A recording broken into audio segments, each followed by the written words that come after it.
ಸತ್ಯವತಿ ಹೃದಯ ನಂದನೋ ವ್ಯಾಸ ಯಸ್ಯ ಹಾಸ್ಯ ಕಮಲಗಲಿತಂ ವಾಂಗ್ಮಯಮೃತಂ ಜಗತ್ ಪಿಬತಿ ಭುಜಗ ಭೋಗಾಭಮುದ್ಯಮ್ಯ ಹೃದಯಂ ನಿಜಭುಜಂ ದಕ್ಷಿಣಂ ಲಕ್ಷಣಾಢ್ಯಂ ಲಲಿತ ಮುದ್ರಿಕ್ತ ವಿಜ್ಞಾನ ಮುದ್ರಂ ಭಜ ಭಜ ಅನಂತಮಿತ್ಯಾಲಪಂತಂ ಪ್ರಣತವಾನ್ ಪ್ರಾಣಿನಾಂ ಪ್ರಾಣಭೂತಂ ಪ್ರಣತಿಭಿಃ ಪ್ರಣಯೇ ಪೂರ್ಣಬೋಧಂ ಭವದವೋಷ್ಣೇನ ತತಪ್ಯಮಾನಾನ್ ಭುವಿ ಪರಂ ನಾಥಮಪ್ರೇಕ್ಷಮಾಣಾನ್ ಭುವನಮಾನ್ಯೇನ ಚ ಅನ್ಯೇನ ದೋಷ್ಣಾ ಭವತು ಭೀರ್ಮಾ ಇತಿ ನ ಸಾಂತ್ವಯಂತಂ ಪ್ರಣತವಾನ್ ಪ್ರಾಣಿನಾಂ ಪ್ರಾಣಭೂತಂ ಪ್ರಣತಿಭಿಃ ಪ್ರಣಯೇ ಪೂರ್ಣಬೋಧಂ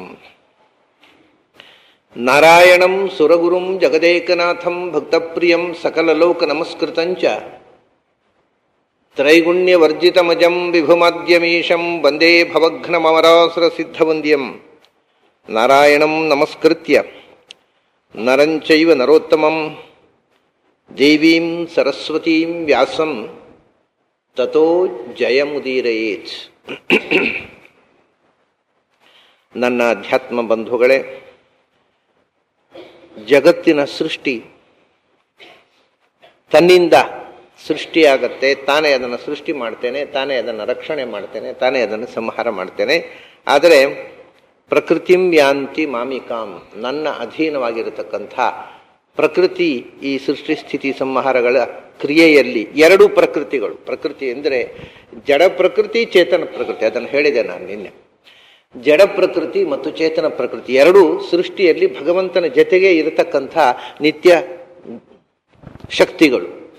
ಅವಶ್ಯಕತೆ ಏನೂ ಇಲ್ಲ ಭಗವಂತನಿಗೆ, ಆದರೂ ಅವನು ಅದನ್ನು ನಿಯತವಾಗಿ ಜಡ ಪ್ರಕೃತಿಯನ್ನು ಮತ್ತು ಚೇತನ ಪ್ರಕೃತಿಯನ್ನು ಸೃಷ್ಟಿಯ ಅಂಗವಾಗಿ ತನ್ನ ಜೊತೆಗೆ ಬಳಸಿಕೊಳ್ಳುತ್ತಾನೆ ಅಂತ. ನಿನ್ನೆ ಒಬ್ಬ ವಿದ್ಯಾರ್ಥಿಗೆ ಒಂದು ಪ್ರಶ್ನೆ ಬಂತು. ನಾನು ಹೇಳಿದೆ, ಹೇಗೆ ಈ ಸೃಷ್ಟಿಯಲ್ಲಿ ಗಂಡು ಹೆಣ್ಣು ಈ ಎರಡನ್ನು ಇಟ್ಟುಕೊಂಡೇ ಸೃಷ್ಟಿ ಭಗವಂತ ಮುಂದುವರಿಸ್ತಾನೆ. ಅದನ್ನು ಸೃಷ್ಟಿ ಆರಂಭದಿಂದ ಆ ವ್ಯವಸ್ಥೆಯ ಬೀಜಕ್ಷೇಪ ಸೃಷ್ಟಿ ಆರಂಭದಲ್ಲಿ ಭಗವಂತನೇ ಮಾಡ್ತಾನೆ. ಅದಕ್ಕೋಸ್ಕರ ಅವನು ಶ್ರೀತತ್ವವನ್ನು ಚಿತ್ ಪ್ರಕೃತಿಯನ್ನು ಸೃಷ್ಟಿಯಲ್ಲಿ ಅಂಗವಾಗಿ ಬಳಸಿಕೊಳ್ತಾನೆ ಅಂತ. ಸಹಜ ಪ್ರಶ್ನೆ ಬಂದದ್ದು ಸಹಜ. ಚತುರ್ಮುಖ ಬ್ರಹ್ಮ, ಚತುರ್ಮುಖನ ಜನನ, ಮೊದಲನೆಯ ಸೃಷ್ಟಿ, ಆದಿಜೀವ. ಆ ಸೃಷ್ಟಿ ಭಗವಂತನ ನಾಭಿಕಮಲದಿಂದ ಆದದ್ದು ತಾನೇ, ಕೇವಲ ಪುರುಷನಿಂದ ಆದ ಸೃಷ್ಟಿ. ಅಲ್ಲಿ ಸ್ತ್ರೀ ಇಲ್ಲ, ಸ್ತ್ರೀ ಪುರುಷರ ಸೃಷ್ಟಿ. ನಾನು ಎರಡು ವಿಷಯ ಅಲ್ಲಿ. ಸ್ತ್ರೀ ಪುರುಷರ ಸೃಷ್ಟಿಗೆ ಮೂಲಭೂತವಾಗಿ ಜಗತ್ತಿನ ಸೃಷ್ಟಿಯ ಮೂಲದಲ್ಲಿ ಸ್ತ್ರೀ ತತ್ವ ಪುರುಷ ತತ್ವ ಎರಡೂ ಇದೆ ಅನ್ನೋದನ್ನು ಪ್ರಾರಂಭದಿಂದ ಭಗವಂತ ಮಾಡಿದ್ದಾನೆ ಅಂತ. ಆಮೇಲೆ ಅದನ್ನು ಗರ್ಭಧಾರಣೆಯಿಂದಲೇ ಸೃಷ್ಟಿಯಾಗತ್ತೆ ಅಂತ ನಾನು ಹೇಳಲಿಲ್ಲ ನಿನ್ನೆ. ಆ ಬದಲಾವಣೆ ಯಾಕೆಂದರೆ ಗರ್ಭಧಾರಣೆಯಿಂದ ಸೃಷ್ಟಿ ಮನುಷ್ಯ ಲೋಕದಲ್ಲೇ ಪ್ರಾರಂಭ, ದೇವಲೋಕದಲ್ಲಿ ಮಾನಸ ಸೃಷ್ಟಿ ಪ್ರಾರಂಭದಲ್ಲಿ ಇದ್ದದ್ದು ಅಂತ ಹೇಳ್ತಾರೆ ಶಾಸ್ತ್ರಕಾರರು.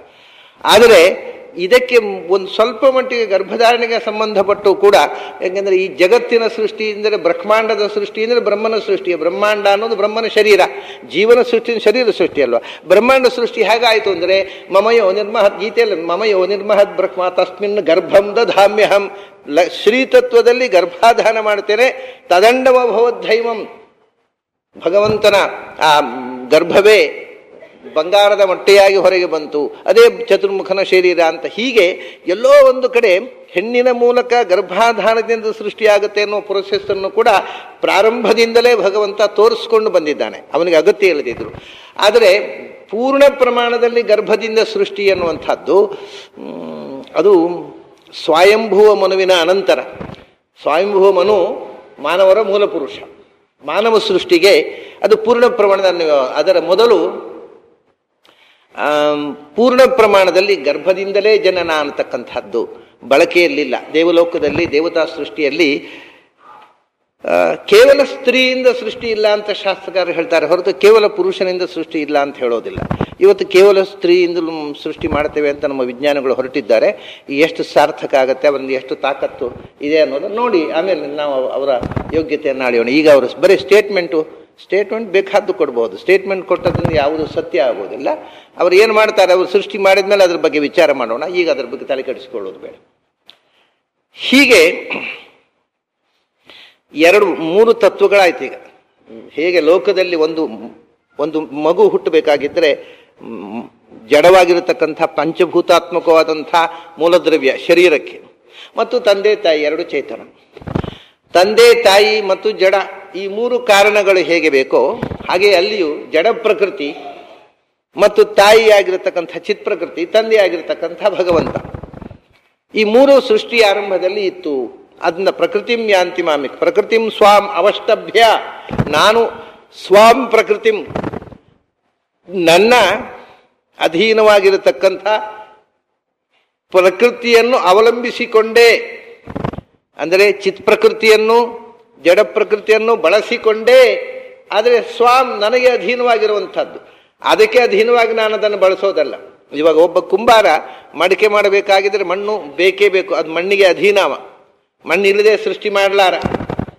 ಆ ಒಂದು ದೃಷ್ಟಿಯಿಂದ ಅವನಿಗೆ ಡಿಪೆಂಡೆನ್ಸ್ ಇದೆ, ವಿದೌಟ್ ಅರ್ತ್ ಅಲ್ವಾ, ವಿದೌಟ್ ಮಡ್ ಅವನು ಮಾಡಲಾರ.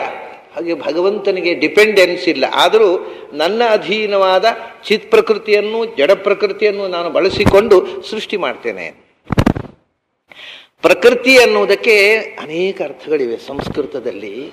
ಅದು ಎಲ್ಲ ಅರ್ಥಗಳಲ್ಲೂ ಒಮ್ಮೊಮ್ಮೆ ಕೃಷ್ಣ ಆ ಶಬ್ದವನ್ನು ಇಲ್ಲಿ ನಾವು ಬಳಸಿದ್ದು ಗೀತೆಯಲ್ಲಿ ಪ್ರಕೃತಿ ಅನ್ನುವ ಶಬ್ದ ಬಳಸಿದಾಗ ಅನೇಕ ಆಯಾಮಗಳಿವೆ. ಒಂದು ಪ್ರಕೃತಿ ಅಂತಂದರೆ ಚಿತ್ ಪ್ರಕೃತಿ, ಅದನ್ನು ಬಳಸಿಕೊಂಡು, ಪ್ರಕೃತಿ ಜಡ ಪ್ರಕೃತಿಯನ್ನು ಬಳಸಿಕೊಂಡು, ಪ್ರಕೃತಿಂ ಸ್ವಾಂ ಅವಷ್ಟಭ್ಯ, ನನ್ನ ಸ್ವರೂಪಭೂತವಾಗಿರತಕ್ಕಂಥ ನನ್ನ ಪ್ರಕೃತಿ ಅಂದರೆ ನನ್ನ ಇಚ್ಛೆಯನ್ನು ಅನುಸರಿಸಿ, ನನ್ನ ಇಚ್ಛೆಯಿಂದ ಸ್ವೇಚ್ಛೆಯಿಂದ ಅಂತರ್ಥ. ತವೇಚ್ಛಾ ಪ್ರಕೃತಿರು ವಾಸನೆತ್ಯೇವಂ ತವ ಇಚ್ಛಾ ಅನಂತಗತ್ಯತೆ ಅಂತ. ಸ್ವಾಂ ಅಂದರೆ ಇಲ್ಲಿ ತನ್ನ ಅಧೀನ ಅಲ್ಲ, ತನ್ನ ಸ್ವರೂಪಭೂತವಾದ ಇಚ್ಛೆ, ತನ್ನ ಇಚ್ಛೆಗೆ ಅನುಗುಣವಾಗಿ. ಯಾಕೆಂದರೆ ಸೃಷ್ಟಿ ಮಾಡೋದು ಇನ್ಯಾರದೋ ಇಚ್ಛೆಗೆ ಅನುಗುಣವಾಗಿಲ್ಲ. ಇಲ್ಲಿ ಒಬ್ಬ ಕಲಾವಿದ, ಒಬ್ಬ ಕುಂಬಾರ ಮಡಿಕೆ ಮಾಡಬೇಕಾಗಿದ್ದರೆ ಅದನ್ನು ಕೊಂಡುಕೊಳ್ಳುವವರ ಇಚ್ಛೆಗೆ ಅನುಗುಣವಾಗಿ ಅದು ಸೃಷ್ಟಿಯಾಗುತ್ತೆ. ಇಂತಹದ್ದು ಇಷ್ಟು ಗಾತ್ರದ ಒಂದು ಮಡಿಕೆ ಮಾಡಯ್ಯ, ಅದರ ಡಿಮಾಂಡಿನ ಮೇಲೆ ತನ್ನ ಸೃಷ್ಟಿ, ಡಿಮಾಂಡ್ ಕೊಂಡುಕೊಳ್ಳುವವನದ್ದು ಮಾಡುವವನದ್ದಲ್ಲ. ಆದ್ದರಿಂದ ನಮ್ಮ ಇಡೀ ಇಕನಾಮಿಕ್ಸ್ ಇರೋದೇ ಕೊಂಡುಕೊಳ್ಳುವವನ ಡಿಮಾಂಡಿನ ಮೇಲೆ ಇಕನಾಮಿಕ್ಸ್ ಹೊರಟದ್ದು. ಕೊಂಡುಕೊಳ್ಳುವವರೇ ಇಲ್ಲದಿದ್ದರೆ ಮಾಡುವವರಿಗೆ ಏನು ಉಪಯೋಗ, ಯಾಕೆ ಮಾಡ್ತಾರೆ? ಮಾರ್ಕೆಟೇ ಇಲ್ಲ. ಅದರಿಂದ ಭಗವಂತನ ಹತ್ತಿರ ನಮ್ಮ ಇಕನಾಮಿಕ್ಸ್ ನಡೆಯೋದಿಲ್ಲ. ಯಾಕೆಂದರೆ ಅವನು ಕೊಂಡುಕೊಳ್ಳೋರ ಇಚ್ಛೆ ಅಂತ ಸೃಷ್ಟಿ ಮಾಡೋವನಲ್ಲ, ತನ್ನ ಇಚ್ಛೆ ಅಂತ ಸೃಷ್ಟಿ ಮಾಡುವ ಅಂತ. ಸ್ವಾಂ ಪ್ರಕೃತಿ ಮಧಿಷ್ಠಾಯ ಅಂದರೆ ಅವನ ಇಚ್ಛೆಯಂತೆ ಅವನು ಸೃಷ್ಟಿ ಮಾಡೋ ಹೊರತು ನಮಗೆ ಬೇಕಾದ ಹಾಗೆ ಅವನು ಸೃಷ್ಟಿ ಮಾಡಿಕೊಡುವವನಲ್ಲ. ಅವನ ಇಚ್ಛೆ ಅಂದರೆ ಅವನಿಗೂ ಯಾಕೆ ಅವನ ಇಚ್ಛೆ ಬಂತು ಹಾಗೆ ಅಂದರೆ ಅದಕ್ಕೆ ಅದೇ ಉತ್ತರ, ಪ್ರಕೃತಿ ಸ್ವಾಮ ಅಧಿಷ್ಠಾಯ ಅಂತ. ಪ್ರಕೃತಿ ಅಂದರೆ ಜೀವನ ಪ್ರಕೃತಿ ಅಂತ ಅರ್ಥ. ಜೀವದ ಪ್ರಕೃತಿಯಿಂದ ಸ್ವಭಾವ, ಆಯಾ ಜೀವದ ಸ್ವಭಾವಕ್ಕೆ ತಕ್ಕಂತೆ ಅವನು ಸೃಷ್ಟಿ ಮಾಡ್ತಾನೆ. ಅವನ ಸ್ವಭಾವ ಎಂಥದ್ದು ಅಂತ ಜೀವನಿಗೆ ಗೊತ್ತಿಲ್ಲ, ಅವನಿಗೆ ಗೊತ್ತಿದೆ. ಆದ್ದರಿಂದ ನಿನ್ನ ಸ್ವಭಾವ ಇಂಥದ್ದು, ನಿನ್ನ ಹಣೆ ಬರಹ ಇಂಥದ್ದು, ಇದು ನಿನಗೆ ಅಷ್ಟೇ.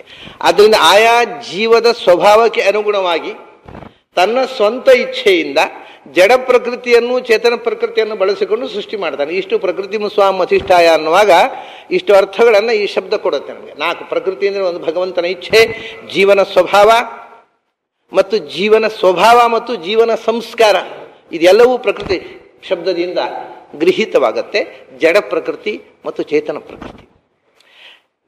ಹೀಗೆ ಪ್ರಕೃತಿಂ ಸ್ವಾಂ ಅವಷ್ಟಭ್ಯ ವಿಸೃಜಾಮಿ ಪುನಃ ಪುನಃ. ಅನೇಕ ಮಂದಿ ಅನೇಕ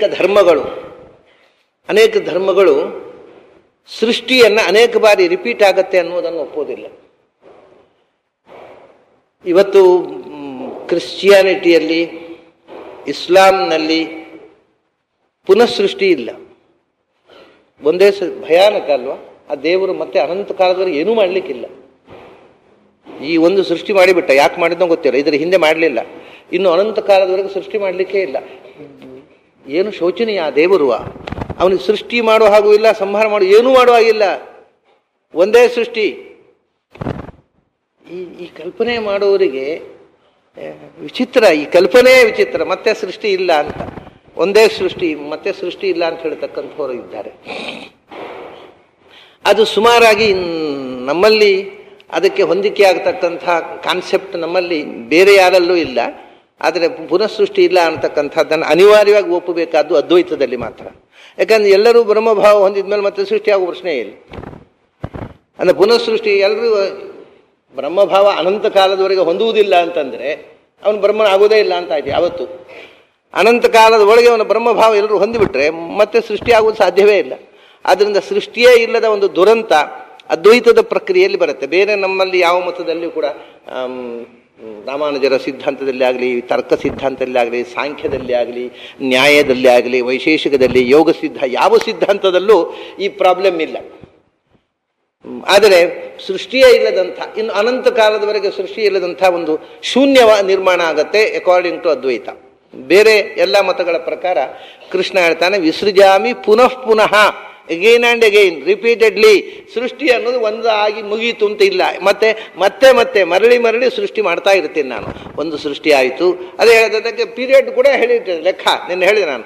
31,104,000 ಕೋಟಿ ವರ್ಷ ಬಾಳುತ್ತೆ ಒಂದು ಸೃಷ್ಟಿ, ಅದು ನಾಶ ಆಗುತ್ತೆ. ಮತ್ತೊಂದು ಸೃಷ್ಟಿ ಆಗಲಿ, ಪುನಃ 31,104,000 ಕೋಟಿ ವರ್ಷ ಹಿಡಿಯುತ್ತೆ, ಪುನಃ ಸೃಷ್ಟಿ ಆಗುತ್ತೆ. ಅದು 31,104,000 ಕೋಟಿ ವರ್ಷ ಬಾಳುತ್ತೆ, ಪುನಃ ನಾಶ ಆಗುತ್ತೆ. ಹೀಗೆ ಅನಂತ ಕಾಲದವರೆಗೂ ಸೃಷ್ಟಿ ಸ್ಥಿತಿ ಸಂಹಾರಗಳು ನಿರಂತರವಾಗಿ ಪುನಃ ಪುನಃ repeatedly again and again it happens. ಅದನ್ನ ಸೃಷ್ಟಿ ಮುಗಿದ ಮೇಲೆ ಮತ್ತೆ ಏನು ಅನ್ನುವ ಪ್ರಶ್ನೆಯೇ ಇಲ್ಲ.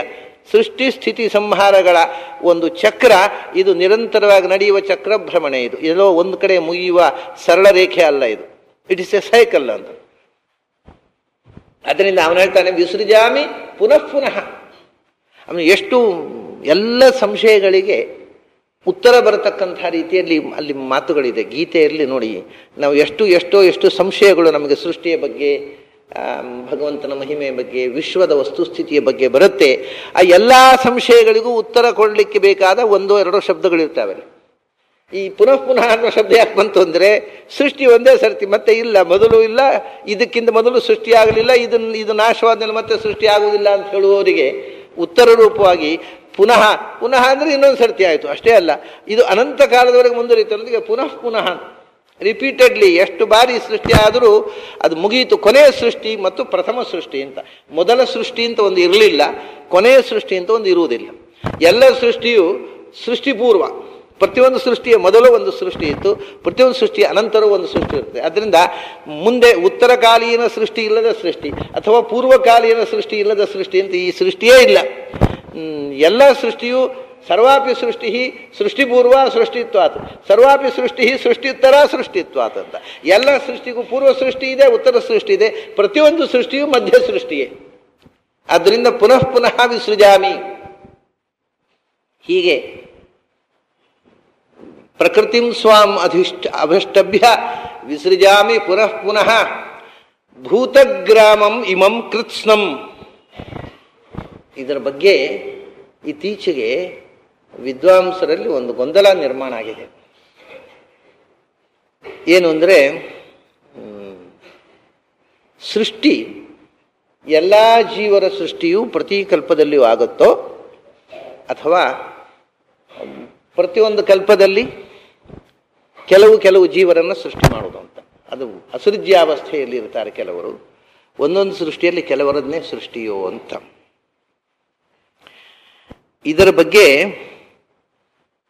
ಬಹಳ ಸ್ಪಷ್ಟವಾಗಿ ಆಚಾರ್ಯರು ಏನೂ ಹೇಳದೇ ಇದ್ದದ್ದರಿಂದ ವಿದ್ವಾಂಸರಲ್ಲೇ ಅಭಿಪ್ರಾಯ ಭೇದಗಳು ಪ್ರಾರಂಭವಾಗಿವೆ.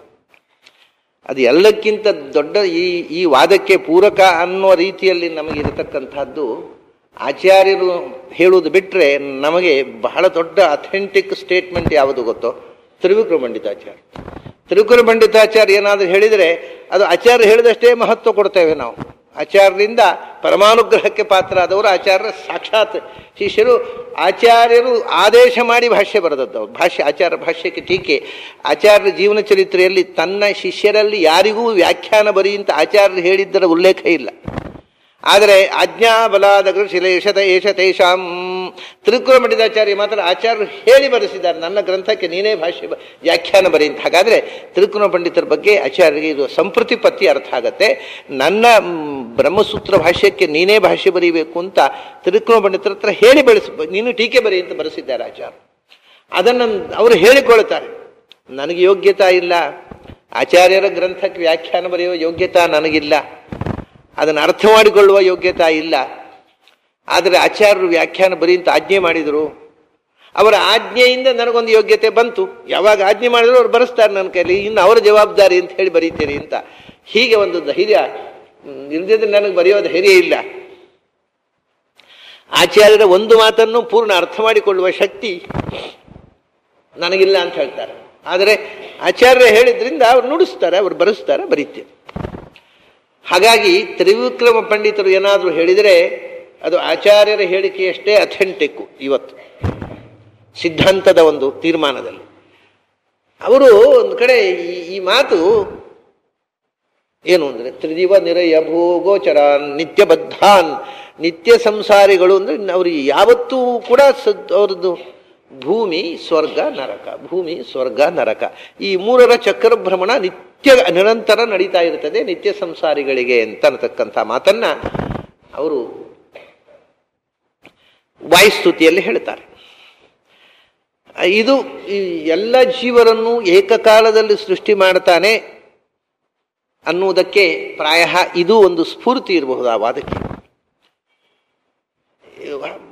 ಇಲ್ಲದಿದ್ರೆ ಏನಾಗುತ್ತೆ ಅಂದ್ರೆ ನಿತ್ಯ ಸಂಸಾರಿಗಳಿಗೆ ಒಂದು ಜೀವಕ್ಕೆ ಸಾಮಾನ್ಯ ಈ ತನಕ ಇದ್ದ ನಂಬಿಕೆ ಒಂದು ಜೀವಕ್ಕೆ ಒಂದು ಕಲ್ಪದಲ್ಲಿ ಸೃಷ್ಟಿ, ಅದಕ್ಕಿಂತ ಹಿಂದಿನ ಕಲ್ಪದಲ್ಲಿಯೂ ಇಲ್ಲ, ಅದನ್ನು ಮುಂದಿನ ಕಲ್ಪಕ್ಕೂ ಜೀವನಿಗೆ ಸೃಷ್ಟಿ ಇಲ್ಲ. ಒಂದು ಕಲ್ಪದಲ್ಲೇ ಅವನು ಸೃಷ್ಟಿಯಾಗಿ ಅವನ ಸಾಧನೆ ಮುಗಿಬೇಕು. ಯಾವ ಮನುಷ್ಯ ಜೀವಕ್ಕೆ, ದೇವತೆಗಳಿಗೆ ಉಂಟು ಅನೇಕ ಕಲ್ಪ.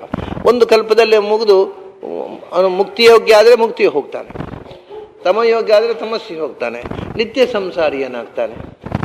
ಮುಂದಿನ ಕಲ್ಪದಲ್ಲಿ ಅವನ ಸೃಷ್ಟಿ ಇಲ್ಲ ಅಂತ ನಿತ್ಯ ಸಂಸಾರಿಗೂ ಕೂಡ ಒಂದು ನಿತ್ಯವಾದ ಸ್ಥಿತಿಯನ್ನ ಹೇಳ್ತಾರೆ ಅನಂತರದವರು.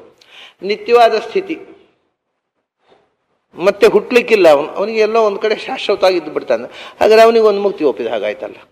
ನಿತ್ಯ ಸಂಸಾರಿಗೂ ಒಂದು ನಿತ್ಯವಾಗಿ ಎಲ್ಲೋ ಒಂದು ಕಡೆ ಇರ್ತಾನೆ ಅಂದರೆ ಅದು ಮುಕ್ತಿ ಆಯ್ತಲ್ವ?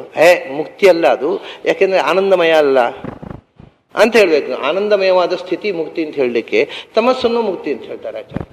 ದುಃಖಮಯವಾದ ನಿತ್ಯ ಸ್ಥಿತಿಯೂ ಮುಕ್ತಿ ಆಗಬಹುದು, ಆನಂದಮಯವಾದ ನಿತ್ಯ ಸ್ಥಿತಿಯು ಮುಕ್ತಿ ಆದರೆ ಸುಖ ದುಃಖಮಯವಾದ ನಿತ್ಯ ಸ್ಥಿತಿ ಯಾಕೆ ಮುಕ್ತಿ ಅಲ್ಲ? ಮುಕ್ತಿ ಅಂದರೆ ಏನು ಅಂದರೆ ಅದು ದುಃಖ ಇದೆಯೋ ಸುಖ ಇದೆಯೋ ಅದು ಪ್ರಶ್ನೆ ಅಲ್ಲ. ಮುಕ್ತಿ ಅಂದರೆ ಸಂಸಾರದಿಂದ ಬಿಡುಗಡೆ. ಅದು ನಿತ್ಯ ಸಂಸಾರಿಗೂ ಒಂದು ಕಲ್ಪ ಆದ ಮೇಲೆ ಮತ್ತೆ ಸಂಸಾರಕ್ಕೆ ಬರ್ಲಿಕ್ಕಿಲ್ಲ ಅಂದರೆ ನಿತ್ಯ ಸಂಸಾರಿಗೂ ಮುಕ್ತಿ ಉಂಟು ಅಂತ ಹೇಳಿದಾಗ ಇದೊಂದು ಸಮಸ್ಯೆ ಇದೆ. ಹಾಗಾಗಿ ಕೆಲವರು ನಿತ್ಯ ಸಂಸಾರಿಗಳು ಈ ಕಲ್ಪದಲ್ಲಿ ಅಂತಲ್ಲ, ಯಾವುದೋ ಒಂದು ಕಲ್ಪದಲ್ಲಿ ಅವರು ಒಂದು ಮುಷ್ಟಿ ಸೃಷ್ಟಿ ಅಲ್ಲ, ಮತ್ತೆ ಪ್ರತಿ ಕಲ್ಪದಲ್ಲೂ ಹುಡ್ತಾರೆ, ಪ್ರತಿ ಕಲ್ಪದಲ್ಲೂ ಸಂಸಾರ, ಅವರು ಬಿಡುಗಡೆಯೇ ಇಲ್ಲ ಅಂತ. ಹಾಗೆ ಹೇಳಿದ ನಿತ್ಯ ಸಂಸಾರಿಗಳಿಗೆ ಮಾತ್ರ ಏನು, ಮತ್ತೆ ಉಳಿದವರನ್ನು ಮಾತ್ರ ಅಪರೂಪಕ್ಕೊಮ್ಮೆ ಸೃಷ್ಟಿ ಮಾಡೋದೇನು, ಮೋಕ್ಷ ಯೋಗ್ಯರನ್ನು ನಿತ್ಯ ಸೃಷ್ಟಿ. ಹಾಗಾದರೆ ಒಂದು ಕಲ್ಪದಲ್ಲೇ ಸಾಧನೆ ಒಂದು ಕಲ್ಪದಲ್ಲಿ, ಅದ್ರ ಮುಂಚೆ ಏನು ಮಾಡ್ತಿದ್ರು? ಇದೆಲ್ಲ ಸಮಸ್ಯೆಗಳು. ಅದರಿಂದ ನಿತ್ಯ ದೇವತೆಗಳಿಗೂ ಅಷ್ಟೇ, ಚತುರ್ಮುಖನಿಗೆ ಸಮೇತ 100 ಕಲ್ಪ ಸಾಧನೆ, ಅದಕ್ಕಿಂತ ಮೊದಲು 100 ಕಲ್ಪ ಅಪರೋಕ್ಷ ಜ್ಞಾನ, ಆದ ನಂತರದ ಪ್ರಾರಬ್ಧ ಪುಣ್ಯ ಪ್ರಾರಬ್ಧ, 100 ಕಲ್ಪ ಸಾಧನೆ, 200 ಕಲ್ಪ ಅಂತ ಹೇಳ್ತಾರೆ. 200 ಕಲ್ಪಕ್ಕಿಂತ ಆಚೆ ಮತ್ತೆ ಆತನಿಗೆ ಸೃಷ್ಟಿ ಹೇಳಿದರೆ ಮತ್ತೊಂದು ಸಮಸ್ಯೆ ಆಗುತ್ತೆ. 200 ಕಲ್ಪ ಅಂತ ಕೌಂಟಿಂಗ್ ತಪ್ಪಾಗುತ್ತೆ. ಹೀಗೆ ಅನೇಕ ಗೊಂದಲಗಳಿರುವುದರಿಂದ ಜೀವಜಾತ ಪ್ರಾಯ ಇಷ್ಟಂತೂ ಹೇಳಬಹುದೇನೋ, ನಿತ್ಯ ಸಂಸಾರಿಗಳಿಗೆ ಪ್ರತಿ ಕಲ್ಪದಲ್ಲೂ ಸೃಷ್ಟಿ, ಅವರಿಗೆ ಬಿಡುಗಡೆ ಇಲ್ಲ. ಆದರೆ ಮುಕ್ತಿಯೋಗ್ಯರಿಗೆ ಅವರಿಗೆ ನಿಯತ ಸೃಷ್ಟಿ, ಅಷ್ಟು ಸಾಧನೆ ಆದಮೇಲೆ ಮುಕ್ತಿ. ಹೀಗೆ ಹೇಳಬೇಕಾಗತ್ತೇನೋ ಅಂತ ಕಾಣುತ್ತೆ ನನಗೆ. ಅಂದರೆ ಇದರ ಬಗ್ಗೆ ಇನ್ನೂ ಸಾಕಷ್ಟು ಆಚಾರ್ಯರು ಸ್ಪಷ್ಟವಾಗಿ ಹೇಳಿಬಿಟ್ರೆ ನಮಗೆ ತಲೆಬಿಸಿ ಇಲ್ಲ. ಆಚಾರ್ಯರು ಯಾವುದನ್ನು ಸ್ಪಷ್ಟವಾಗಿ ಹೇಳಿಲ್ಲ, ಅದರ ಬಗ್ಗೆ ಚರ್ಚೆ ನಡೀಬೇಕು. ನಿತ್ಯ ಸಂಸಾರಿಗಳಿಗೆ ಯಾವತ್ತೋ ಒಮ್ಮೆ ಸೃಷ್ಟಿ ಅಂತ ಹೇಳುವುದು ಸ್ವಲ್ಪ ಕಷ್ಟದ ಸಮಸ್ಯೆ. ಹಾಗಾಗಿ ಅಂಥದ್ದನ್ನು ಸದಾ ಸೃಷ್ಟಿ ನಿರಂತರ, ಇದನ್ನು ಯಾಕೆ ಹೇಳಿದೆ ಅಂದರೆ ಇಲ್ಲಿ ಕೃಷ್ಣ ಹೇಳುವಾಗ ನಿರಂತರ ಎಲ್ಲರಿಗೂ ಏಕಕಾಲದ ಸೃಷ್ಟಿ ಹೌದೇನೋ ಅನ್ನುವಂಥ ರೀತಿಯಲ್ಲಿ ಶಬ್ದ ಇದೆ. ಭೂತಗ್ರಾಮಂ ಇಮಂ ಕೃಷ್ಣಂ. ಭೂತ ಅಂದರೆ ಜೀವಗಳು, ಭೂತಗಳು ಅಂದರೆ ನಮ್ಮಲ್ಲಿ ಸತ್ತ ಮೇಲೆ ಭೂತ ಆಗೋದು. ಈ ಮೊದಲೇ ಭೂತ ಅಂದರೆ ಎಲ್ಲ ಜೀವಗಳಿಗೂ ಸಂಸ್ಕೃತದಲ್ಲಿ ಭೂತ ಅಂತಾರೆ. ಭೂತಿ ಅಂದರೆ ಎತ್ತರಕ್ಕೇರುವಿಕೆ, ಉನ್ನತಿ, ಅಭ್ಯುನ್ನತಿ, ಅಭ್ಯುದಯ, ಅದನ್ನು ಪಡೆಯುವ ಅರ್ಹತೆ ಉಳ್ಳವುಗಳೆಲ್ಲ ಭೂತಗಳು. ಜಡಕ್ಕೆ ಮೇಲಕ್ಕೆ ಹೋಗುವ ಶಕ್ತಿ ಇಲ್ಲ, ಎತ್ತರಕ್ಕೆ ಇರುವ ಶಕ್ತಿ ಮಾನಸಿಕವಾಗಿ ಜೀವಕ್ಕೆ ಮಾತ್ರ ಇರುವುದು. ಆದ್ದರಿಂದ ಎಲ್ಲ ಜೀವಗಳು ಭೂತಗಳು. ಅದಕ್ಕೋಸ್ಕರವೇ ಭಗವಂತನನ್ನ ಏಕೋ ವಿಷ್ಣು ಮಹದ್ಭೂತಂ, ಅವನು ದೊಡ್ಡ ಭೂತ, ಇವೆಲ್ಲ ಚಿಕ್ಕ ಭೂತಗಳು ಅಂತ ಹೇಳ್ತಾರೆ ಜೀವನನ್ನು.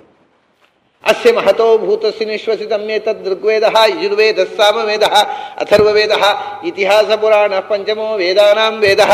ಅಥರ್ವವೇದ ಅಲ್ಲ, ಇದು ಬೃಹದಾರಣ್ಯಕೋಪನಿಷತ್ತು, ಛಾಂದೋಗ್ಯೋಪನಿಷತ್ನಲ್ಲಿ ಕೂಡ ಭಗವಂತನನ್ನು ಮಹಾಭೂತ ಅಂತ ಕರೆದಿದ್ದಾರೆ.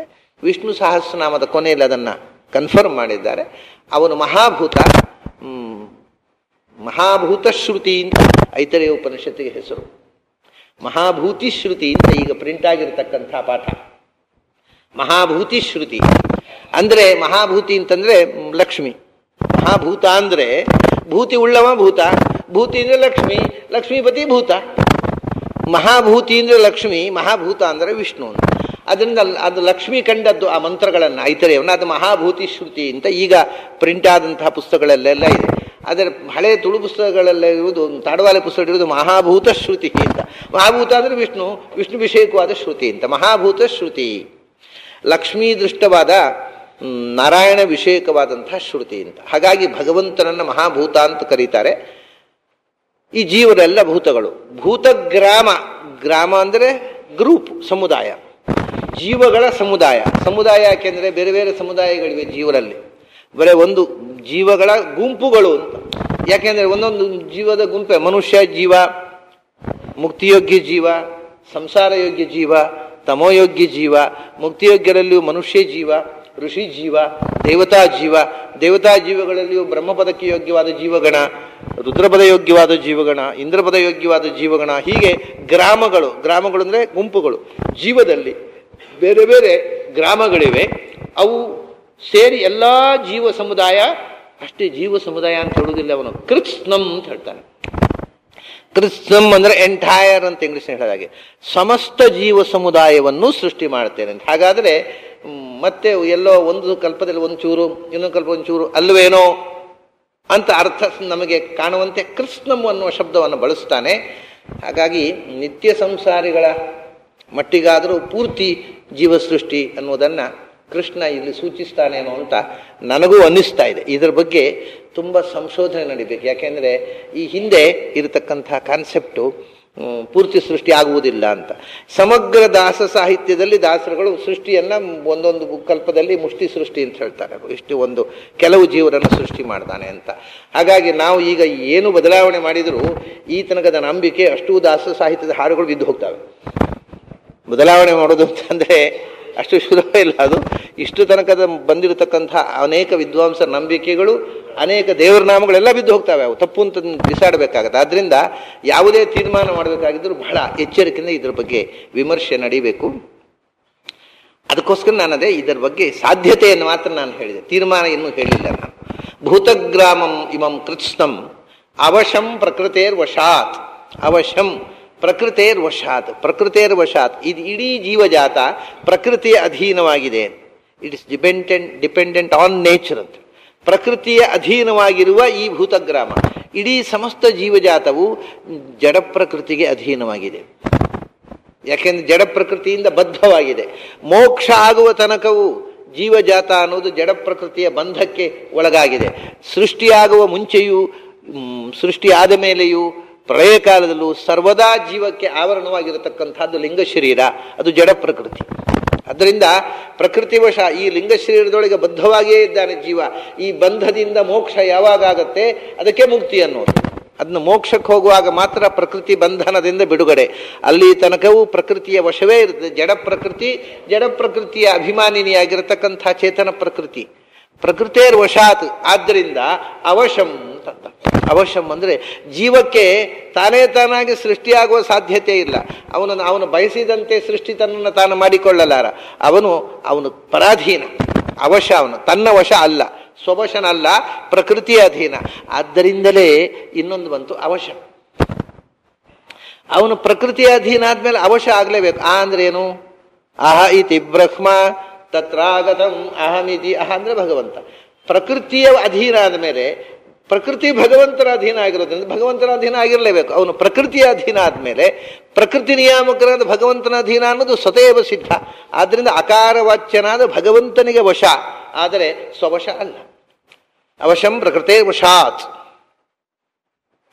ಇಷ್ಟೆಲ್ಲ ಜಗತ್ತನ್ನು ಸೃಷ್ಟಿ ಮಾಡಿದೆ. ಯಾರ್ಯಾರೋ ಅನಂತ ಜೀವಗಳು, ಅದು ಎಷ್ಟು ಸೃಷ್ಟಿ ಆಯ್ತು. ಅನಂತ ಕೋಟಿ ಬ್ರಹ್ಮಾಂಡ ನಾಯಕ ಅಂತ ಹೇಳ್ತಾರೆ ನೋಡಿ. ಅನಂತ ಕೋಟಿ ಅಂದರೆ ಅನಂತ ಕೋಟಿ ಬ್ರಹ್ಮಾಂಡಗಳು ಸೃಷ್ಟಿ ಆಗಿದ್ದೇವೆ. ಈ ತನಕ ಅನಂತ ಸೃಷ್ಟಿಯಾಗಿದೆ. ಇನ್ನು ಮುಂದೆ ಅನಂತ ಕೋಟಿ ಬ್ರಹ್ಮಾಂಡಗಳು ಸೃಷ್ಟಿಯಾಗ್ತವೆ. ಅದೆಲ್ಲವನ್ನು ಸೃಷ್ಟಿ ಮಾಡಿದವ ನಮಃ ಪಂಕಜನೇ ನಾಭಾಯ ನಮಃ ಪಂಕಜ ಮಾಲಿನೇ. ಪಂಕಜ ಮಾಲಿ, ಪಂಕಜ ಅಂದರೆ ಬ್ರಹ್ಮಾಂಡ, ಅದರ ಮಾಲೆ ಒಂದೆರಡಲ್ಲ, ಹಿಂದೆ ಎಷ್ಟು ಆಗಿದೆ. ಮಾಲೆ ಅಂದರೆ ಸರಮಾಲೆ, ಬ್ರಹ್ಮಾಂಡದ ಸರಮಾಲೆಯನ್ನು ಸೃಷ್ಟಿ ಮಾಡಿದವ. ಇಷ್ಟು ಸೃಷ್ಟಿ ಮಾಡಿದಿ, ಇಷ್ಟು ಸೃಷ್ಟಿ ಮಾಡಿ ನಿನಗೇನು ಕರ್ಮ ಅಂಟಿಕೊಳ್ಳಿಲ್ವಾ? ನಾವು ಏನೋ ಒಂದು ಚೂರು ಮಾಡಿದರೆ ವಿಪರೀತ ಅಂಟಿಕೊಳ್ಳುತ್ತೆ. ಅದು ಮತ್ತೆ ಮಾಡಿದ್ದನ್ನೆಲ್ಲ ಮುಗಿಸಲಿಕ್ಕೆ ಎಷ್ಟು ಅಂಟಿಕೊಳ್ಳುತ್ತೆ ಅಂದರೆ, ಒಬ್ಬ ಮನುಷ್ಯ ಒಂದು ಜನ್ಮದಲ್ಲಿ ಆದಷ್ಟು ಕಮ್ಮಿ ಪಾಪ ಮಾಡಬೇಕು, ಆದಷ್ಟು ಭಗವಂತನ ಆರಾಧನೆಯನ್ನೇ ಮಾಡಬೇಕು, ಆದಷ್ಟು ಒಳ್ಳೆಯ ಕೆಲಸ ಮಾಡಿಕೊಂಡು ನಿರ್ಲಿಪ್ತನಾಗಿ ಬದುಕಬೇಕು ಅಂತ ಪ್ರಯತ್ನ ಮಾಡಿದರೂ ಕೂಡ ಒಂದು ಜನ್ಮದಲ್ಲಿ ಮಿನಿಮಮ್ ಇನ್ನು 10 ಜನ್ಮಕ್ಕೆ ಬೇಕಾಗುವಷ್ಟು ಪ್ರಾರಬ್ಧ ಕರ್ಮ ಸಂಚಯ ಆಗತ್ತೆ ಅಂತ ಶಾಸ್ತ್ರಕಾರರು ತೀರ್ಮಾನ ಮಾಡಿದ್ದಾರೆ. ದಶಾವರಾಣಾಂ ದೇಹಾನಾಂ ಕಾರಣಾನಿ ಕರೋತ್ಯಯಂ ಅಂತ. ಹಾಗಾದರೆ ನಿನಗೆ ಎಷ್ಟು ಅವತಾರಗಳಾಗಬೇಕು, ಎಷ್ಟು ಜನ್ಮ ತಾಳಬೇಕು, ನಿನ್ನ ಪ್ರಾರಬ್ಧ ಕರ್ಮ ಎಂಥದ್ದು? ಯಾವ ಪ್ರಾರಬ್ಧ ಕರ್ಮ ಇದು? ಈ ಸೃಷ್ಟಿ ಮಾಡೋದು ಯಾಕೆ ನಿನ್ನ ತಲೆಗೆ ಬಿತ್ತು? ಆ ಸೃಷ್ಟಿ ಮಾಡಿದವನ ಸಂಹಾರ ಮೇಲೆ ಈ ಸೃಷ್ಟಿ ಸಂಹಾರಗಳ ಪ್ರಾರಬ್ಧ ಕರ್ಮ ಯಾಕೆ ಭಗವಂತನಿಗೆ ಅಂಟಿತು? ಅದರಿಂದ ಲೇಪ ಆಗೋದಿಲ್ವಾ? ಪಾಪ ಯಾಕೆ ಬರುವುದಿಲ್ಲ? ಇಷ್ಟು ಜನರ ಸಂಹಾರ ಮಾಡ್ತಾನೆ ಭಗವಂತ, ಪಾಪ ಯಾಕೆ ಬರೋಲ್ಲ? ಈ ಯಾವ ಪುಣ್ಯಪಾಪಗಳು ಯಾವುದು ಲೇಪವೇ ಇಲ್ವಾ? ಕರ್ಮ ಮಾಡಿದ ಮೇಲೆ ಅಂಟಬೇಕಲ್ವಾ? ಕರ್ಮ ಅಂದರೆ ಒಂದು ಕಾರ್ಯ ಇದ್ದ ಮೇಲೆ ಕಾರಣ ಇರಬೇಕು, ಇದು ನಿಯಮ, ಲಾಜಿಕ್ಕು. ಕಾರ್ಯ ಮಡಕೆ ಇದ್ದ ಮೇಲೆ ಒಬ್ಬ ಕುಂಬಾರ ಇರಲೇಬೇಕು. ಅದು ಯಾರು ಕೂಡ ಅದನ್ನು ನಿರಾಕರಣೆ ಮಾಡುವುದಿಲ್ಲ. ಮಡಕೆ ಅಂಗಡಿಗೆ ಹೋಗಿ ಒಳ್ಳೆ ಮಡಕೆ ಇದೆ, ತುಂಬ ಚೆನ್ನಾಗಿ ಒಳ್ಳೆ ಆರ್ಟಿಸ್ಟಿಕ್ ಆಗಿ ಮಡಕೆ ಇತ್ತು, ಯಾರ್ರೀ ಈ ಮಡಕೆ ಮಾಡಿದವ, ಚೆನ್ನಾಗಿ ಮಾಡಿದ್ದಾನೆ ಅಂತೇವೆ ನಾವು. ಇಲ್ಲ ಸ್ವಾಮಿ, ಯಾರೂ ಮಾಡಿದ್ದಲ್ಲ, ಅದು ನಿನ್ನೆ ರಾತ್ರಿ ನಾವು ಬಾಗಿಲು ಹಾಕಿ ಹೋಗಿದ್ದು, ಬೆಳಗಾದ ಬರುವಾಗ ಇಲ್ಲೇ ಉದ್ಭವ ಆಗಿತ್ತು ಅಂದರೆ ನಂಬ್ತೇವೆ ನಾವು. ಅಂಗಡಿಯವನು ಹೇಳಿದ್ರು ನಾವು ನಂಬಲ್ಲ.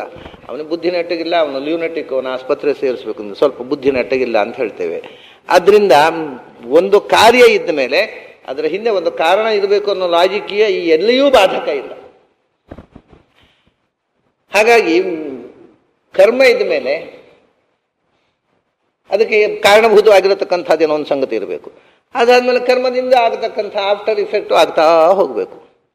ಭಗವಂತ ಇಷ್ಟೆಲ್ಲ ಮಹಾಕರ್ಮ, ಅದು ನಿನಗೆ ಅದರಿಂದ ಏನು ಪರಿಣಾಮ ಆಗಲಿಲ್ಲ, ಇಷ್ಟು ಸಮಯ ಸೃಷ್ಟಿ ಮಾಡಿದಿ, ಸಂಹಾರ ಮಾಡಿದಿ, ನಿನಗೇನು ಆಗಲಿಲ್ವ ಅದರಿಂದ ಅಂತ ಯಾರಾದರೂ ಪ್ರಶ್ನೆ ಮಾಡಿದರೆ ಅದಕ್ಕೆ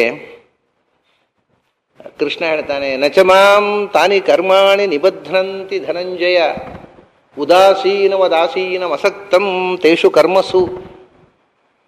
ಕರ್ಮಗಳು ಬಂಧನ ಆಗಲಿಲ್ವಾ ಅಂತ ಕೇಳ್ತಾ ಇದ್ದಾರೆ. ಬಂಧನ ಆಗುವುದು ಯಾರಿಗೆ? 2 ವಿಷಯ ಇಲ್ಲಿ. ಒಂದು, ಬಂಧನ, ಕರ್ಮದ ಬಂಧನ ನಿನಗಾಗಲಿಲ್ವಾ ಅಂದರೆ, ಬಂಧನ ಅಂದರೆ ಡಿಪೆಂಡೆನ್ಸ್ ಅಲ್ವಾ? ಯಾರು ಇಂಡಿಪೆಂಡೆಂಟೋ ಅವನಿಗೆ ಕರ್ಮದ ಬಂಧನ ಆಗಲಿಲ್ವಾ ಅಂತ ಕೇಳುವುದೇ ತಪ್ಪಲ್ವ? ಅದರ ಅರ್ಥ ದೇವರು ಸ್ವತಂತ್ರ ಅಲ್ಲ ಅಂತಾಯ್ತು.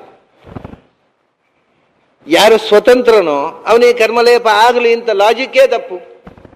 ಹಾಗಿದ್ರೆ ಅವನು ಸ್ವತಂತ್ರ ಅಲ್ಲ. ನಮಗೆ ನಾವು ಮಾಡಿದ ಕರ್ಮಲೇಪ ಆಗತ್ತೆ, ಹಾಗೆ ದೇವರಿಗೆ ಯಾಕೆ ಆಗೋಲ್ಲ? ಯಾಕೆಂದ್ರೆ ಅವನು ಸ್ವತಂತ್ರ. ಆದ್ದರಿಂದ ಅದು ಕರ್ಮಲೇಪ ಆಗದಂತೆ ಮಾಡಿಕೊಳ್ಳುವಷ್ಟು ತಾಕತ್ತೂ ಇಲ್ಲದೇ ಇದ್ರೆ ಅವನೇನು ಸ್ವತಂತ್ರ ಅವನು?